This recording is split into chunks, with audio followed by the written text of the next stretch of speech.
Hello there. Welcome to Needed Conversations. We're so glad you've joined us. Right now, we have been talking about all things sex. And it's been spicy, right? It has been spicy. And why we're saying spicy is because we came up with the word spicy and then substituted each letter with a word. So you guys can remember what the purpose of sex is, how God has designed it to be in the confines of a covenant of marriage, and how you can actually enjoy this gift that God has given us. So we are in the I's in this episode. We have broken down the S, the P's, and if you're interested in listening to those episodes, be sure to listen to it after you listen to this episode, as well as give us a review, because that's going to help us spread the word. If you know somebody that's dating or in a marriage or in a relationship, this will help them out as well. Absolutely. And that's what this podcast is all about, is having those needed conversations about relationships, love, dating, marriage, family, parenting. So share this podcast if it's been inspiring you. And if you want to connect to us on another level, you want to take this relationship to the next level, why don't you text us 864-428-7131. 864-428-7131. You can text us anything to that number, questions, prayer requests, but if you want to be dumped into a group that gets exclusive text messages from us, either send the word dating or marriage. We also want to remind you that this is what we are doing full time now. We have launched our own ministry. It's called Empowered Culture. And our mission is very simple. It's to help bring the culture of heaven back into the homes, where families thrive, marriages thrive, and individuals can discover their purpose in a kingdom environment. And so our goal is to give you all the tools and strategies that you need to walk that out. What does that mean? How does it work in my marriage and when I raise my children? But we need your support. We need your monthly partnership. You can partner. We've been pouring out hours of content for free.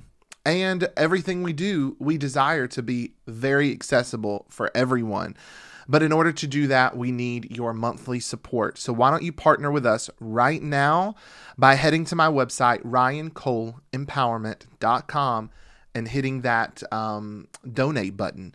You can give one time. We accept all kinds of currency. So please check that website out and support us on a monthly basis. We greatly appreciate it. Yes. All right. Love your support. Let's jump into the conversation today as it relates to sex. So S was satisfying. So sex is meant to be pleasurable.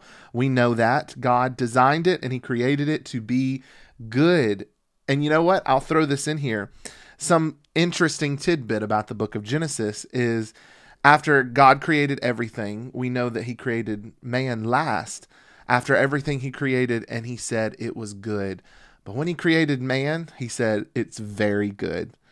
And that's because we're made in his image and likeness, and he wants us to experience the glory of that goodness and to reflect the image that we were created in. But the only way we can do that is if the full male and female expression exists in the earth. That's the power of the marriage, you know? P was procreation, partnership, and prophetic activation. Prophetic activation. Sounds interesting, because sex is meant to be supernatural. And we explained why. But today is a very important topic as well, as we deal with the I. And what's that?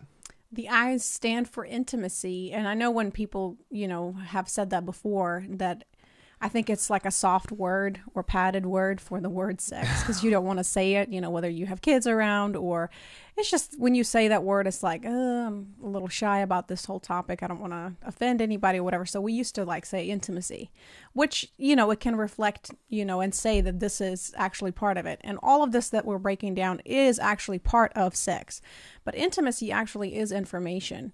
And we have talked a lot about, even the whole dating experience, about first and foremost, getting to know a person in the outer court, and then stepping into the inner court, where you start experiencing that intimacy besides the actual physical act of it. but actually getting to know that person, their morals, their standards, their ways of life. And I think that's how you get to know that person truly and deeply. You know what I'm saying? Right. Yeah. No one knows me more than my wife. And that's why I can say that, that this is the most intimate relationship. Of course, apart from my relationship with God. But what's so fascinating is about the inner court, which is the last kind of phase of the dating process as you're moving into the most holy place, which is reserved for marriage. You've got the covenant, the Ark of the Covenant there. And that's where sex really takes place, is in the most holy place. We've talked about how a woman's body reflects the tabernacle and how sex is designed as a means of revealing God's glory. But the first, or the last rather, step that you encounter before you move behind the veil is what they call the altar of incense. And the altar of incense represents the prayers of the saints. And the book of Revelations talks about it as well. And literally prayer in its simplest form is communication with God, both talking and listening. And so oftentimes in prayer, we do all the expressing, but we don't often listen. And it's more important for us to listen in prayer than it is for us to speak, because how can you understand what God is wanting you to do if you're constantly rehashing the same stuff, the same information that you have? You need new information, and that's what God gives you in prayer. The same thing is in marriage. How can you have a fulfilling sex life behind the veil if you haven't mastered the art of communication? And having that altar of incense in your marriage where you both express yourselves, where one isn't overpowering the other, and that you both go into that communication relationship seeking to understand the other. Yeah, and that's the hard thing. Like in marriage, a lot of times we tend to love that person with their love language that we feel more comfortable with. But even in the concept of having a relationship with God, when we were brought into the kingdom, God has given us a new mind. And so we are not to set our nationality or, who God created us to be aside, but he wants to transform our mind so that we think through his lens. And so oftentimes when we approach, conversation with our spouse, it's always like, well, what about me? And what about my love language? What about my fulfillment? And that's so selfish. And marriage is not that. Marriage is, 100% and 100%, both of you sacrificing and both of you trying to be intentional about understanding one another and what it is that, that person is going through and working through that process. And all of this is, you could call it intimacy. Yeah. Most people have this misconception that, if I get married to the right person, that we'll never argue, we'll never fight. But that's just a myth, a fantasy that does not exist. And in fact, I'll take it a step further. I think that every couple needs some good disagreements. Yeah. We both don't need to think the same. We need our varying viewpoints. And fighting can be productive or fighting can be unproductive. The choice is yours. Paul said it like this: I fight the good fight of faith. If he says a good fight, then there is the presumption in the text that there are also fights that we have that are bad, that are unproductive, right? When you are just spewing hate at one another, you're not arguing to understand one another. You're fighting against each other. You're fighting to be heard instead of fighting to understand. And you use the weapons that you gain in intimacy with one another against each other. Intimacy means that I'm giving you the weapons that you need to either fight for me or fight against me. That's good. And that's a big risk that you take in the relationship, is that knowing at any point this person could pull the rug out underneath from you, betray you in the most horrible way, stab you in the back, let all of your pain be displayed to the world. But with that risk that you take, you also understand that in a good, healthy marriage, knowing all that there is to know about one another gives us the ability, the ammunition we need to fight against the wiles of the enemy, to fight spiritually, to defend one another, because you truly are a team. Yeah, when you come with that understanding, I think that you start understanding why that person is thinking the way they're thinking, because you're staying quiet and you're listening to what that person has to say. And it could be, the way they were brought up, or they had a traumatic experience, or they had a really bad relationship before, or they had, trust issues before. So there's a reason why there's certain times that, there's not a resolve, and there's like cycles that we have to work through. But when you come with understanding, it helps you to fight, like you said, for your spouse, and understand, okay, my spouse is going through this, and let me, be gentle in the way I say these things, or pray for them, or cover them, instead of saying, well, you always do this, or you always do that. And we even further divide ourselves away from one another, or separate ourselves from one another, because we're like, well, he's not understanding me and she's not understanding me.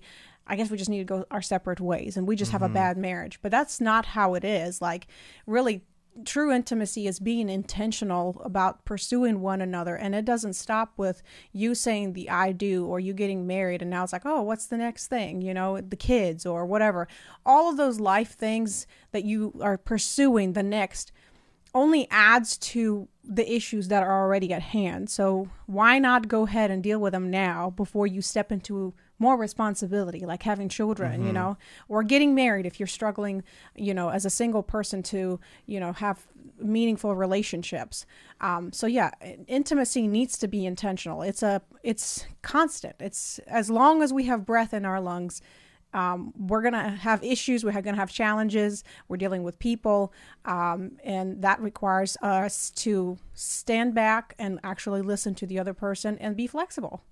And, everybody talks about how good makeup sex is. And there's some truth in that too, because there was some intense, disagreement, but in a healthy disagreement, you come to understand and come into stronger agreement than you were when you stepped into the conversation. And that makes for better sex as well. That when you have sex with your spouse, that you can say, wow, he truly understands me, or she finally got, what I was trying to communicate. And or they were humble enough to recognize their wrongdoing, and they apologized, and they, have changed their way. Like, that increases the intensity of that sexual relationship. And when it comes to information like this, it's easy for us to say, well, I've been married to my spouse X amount of time. What else is there to know?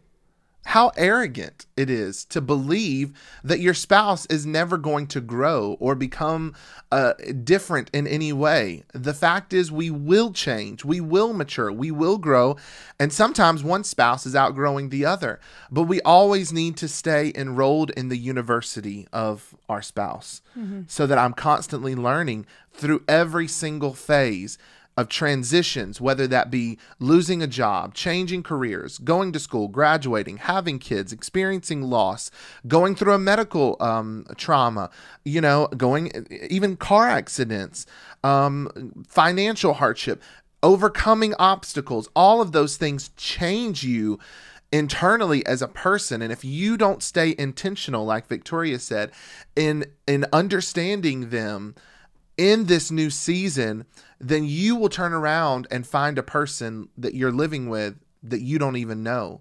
And then the deception of the enemy will be, you never knew them at all. And that may not be true. You just did not take the time to know them through every phase of marriage. Yeah, time does not equal maturity. If you're not intentional about pursuing something, whether it's education, whether it's whatever is important for you, if you're not going to be pursuing that, it does not mean that, oh, they've been married 10 years or 15 years, now they're wiser. I have seen some very miserable couples out there that look like they've been forced to be together. And I am all for staying together. I absolutely think that you should fight for your marriage and you should stay because of kids and whatever else. But God it did not put you in a marriage to bind you and feel like that this is a burden. It's supposed to be a blessing, but we have to learn how to walk in that blessing, because it will be a burden if you are in that perception. Well, it's like, whoa me, I got married to the wrong person. I guess I'm just going to stick to my corner. He's just going to stick to his corner, and we'll just do life somehow together. Well, yeah, we find virtue in the acceptance of a marriage that's bad. And you say, well, at least they don't hit me, or at least they, bring in a good paycheck to the house. And so you weigh out these balances, and you don't think that your marriage could be any better than it is. And that's a lie of the enemy. Every year that passes, you should grow more intertwined with one another. And unfortunately, we see it more often than not, people who've been married for years and have accepted bad marriages, and it doesn't have to be that way. You can resurrect a marriage that is unraveling. You can resurrect a marriage that you feel like is falling apart. Your marriage can be better than it was when you were dating. You can be more infatuated with each other than you were before, and it comes through intense pursuit of one another, intentional pursuit. Genesis 2:24 says, therefore a man shall leave his father and his mother and hold fast to his wife, and they shall become one flesh. You have to grow so close to one another that you don't know where they begin and you end. That's not to say you don't have your distinct qualities, for sure, but you've established a bridge between where you end and they begin. A bridge of understanding. And that comes through a lot of tough conversations, a lot of wrestling back and forth, and wrestling in the bedroom, LOL. But wrestling in these conversations until you, feel like you want to pull your hair out because you say to yourself, they just don't understand me. Well, let's fight to be understood. As long as both of you are in it and you haven't given up, then there's hope that you will come to some understanding. And as we've said before, the Holy Spirit can be your divine interpreter. Lean on him. That's why it's so important to pray together. What does prayer have to do with my sex life? Well, if prayer is communicating with God, and God knows my spouse better than anybody else in the world, then how better to increase our communication with one another than to go to God in prayer and say, help me to understand them, to know them as a person, as a man or a woman, to know their deepest desires, their hurts, their challenges, and to be able to stand with them. Yeah, that's powerful. Proverbs 5:18-19 says, let your fountain be blessed and rejoice in the wife of your youth. A lovely deer, a graceful doe, let her breasts fill you at all times with delight. Be intoxicated always in her love. This Proverbs talks about enjoying one another. Mm-hmm. And being intoxicated with one another. That's what I was thinking. It's like an intoxication. And, you can't just some people may, but we don't drink, so I would not know. But what I'm saying is, like, if you drink something and it's like one cup, and then you leave it behind and you're not, pursuing it anymore, you're not going to get intoxicated. But it's a constant pursuit. Like, oh, I am so drawn to this, Yeah. And I'm not saying pursue alcohol, you guys. I'm saying be so drawn to your spouse that you're intoxicated by that love, that you constantly are thinking about them. You're constantly thinking about your family and what better you could do, to connect to one another. It really comes down to what you value, because if you value something, you're going to continually invest into that. If you don't value it, then you're just going to walk away from it. And of course, it's just going to deteriorate. So don't expect, just because you guys are connected by a covenant and you guys are living together, it's more like now coexisting if you do not have that intimate relationship with one another, because you're doing your thing, I'm doing my thing. You guys don't have that united mission that really unites you, in where we see those two parallel lines that go hand in hand. And I know we've been saying this over and over again, but just so you guys can understand, as a visual, like two lines, not diverted lines, not lines crossing one another, but two lines that run together. And so we're really big about, families having a mission, and that's what's going to help you to pursue that intimacy even more, because you guys are going to have one thing that you guys will have on set your eyes on, and will help to navigate, through your marriage and with your children, or whatever it is that you're pursuing together. Even if you're in separate careers or separate things, you're still going to have that one vision, one thing that is going to guide and lead you. The Bible says where your treasure is, there also is your heart. And the fact is, I can tell whether or not your heart is in that marriage, whether or not you're investing. Quality relationships take time, a lot of time. They take resources, money, ching ching, yes. And they take intentionality. So being intentional about spending some money to invest in your marriage, and being intentional about your pursuit in them by giving them time, that is what's going to put your heart back in alignment with theirs. And that's the heart of God. Jesus paid the ultimate price because of his love for us. And that was him showing, this is where my treasure is. My treasure is with a people that I so dearly love that I'm willing to pay this ultimate price. And the Bible tells us husbands to love our wives as Christ loved the church, to put all of our investment in her. And, if we were to compare the kind of investments, if you're a money person, there is not a business or a stock or a Bitcoin or that will ever give you the kind of return that your marriage will give you. And when I say make an investment, yeah, sometimes dates are expensive, but it's worth it, right? Yeah. Sometimes they take some time to plan, especially if you don't have the resources right now at this point in your life. You've got to be extra creative about how you're going to spend time with one another.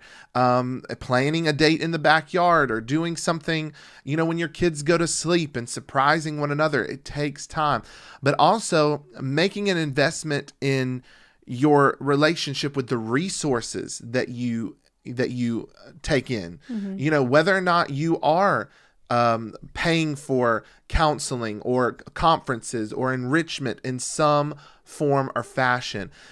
People run to counseling and therapy and marriage coaches when things go wrong. But you should look at a coach not as a crisis management person, but someone to help spark and add fuel to the flame that's already burning. You don't want to have to deal with collateral damage when you could have just fixed a leaky faucet, right? It's a lifestyle. It's definitely a lifestyle, just like working out or whatever. You're doing it for preventative measures. And that helps you focus and make sure that, if you work out, more than likely, you're going to make better decisions when you're out, whether eating good foods or filling up on good stuff. And that's exactly what intentional pursuit with your spouse is. It's going to help you to even make better decisions when you're out with different people, who you need to connect with. Would this benefit our marriage? Would this benefit our mission? All of those kind of come into play and work hand in hand. Listen, intimacy requires transparency. It requires vulnerability. And I love that, because sex is so powerful, because again, it's like a reminder that we are, naked and unashamed. I think a lot of times when we have problems, we tend to withhold one another from each other. You know what I mean? We don't want to have that. But I feel like sex is so powerful in a way that it's a constant reminder that I am being vulnerable before you, and I'm opening up myself to you, and I trust you with myself, Yeah. I mean, think of Adam and Eve. When they even sinned against God, their first instinct was to cover their nakedness. And then they went beyond that. They tried to hide from God, as if they could hide from the creator of the universe. And God said something so profound to him. He said, "Adam, where are you?" As if he didn't know geographically in that moment where they were.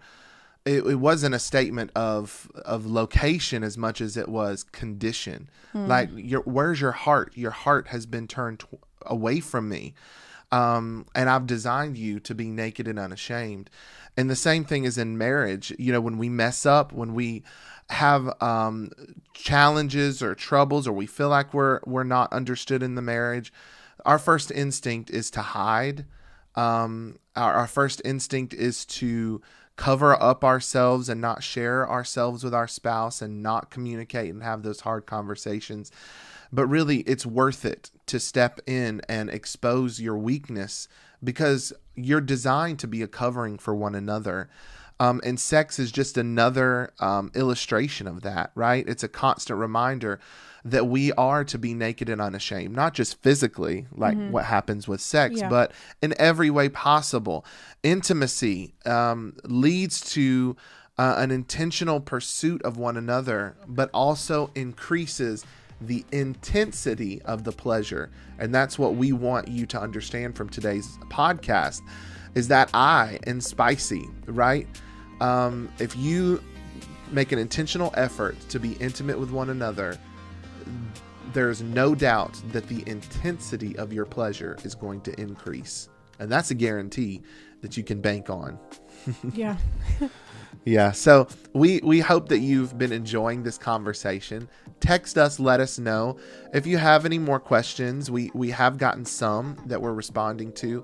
And we look at these and we pray and we consider how can we give you guys the best godly wisdom that we can. So text us at 864-428-7131. And make sure that you support the ministry, Empowered Culture, by visiting my website, ryancoleempowerment.com, and donating today to this ministry. Our mission, again, is to reach as many families as possible, especially right now when the fabric of the biblical family unit is kind of being pulled at, and the threads are being loosened in our society today. We have to gird our loins and stand for righteousness and what God designed as the model that pushes humanity forward, and that is the biblical marriage.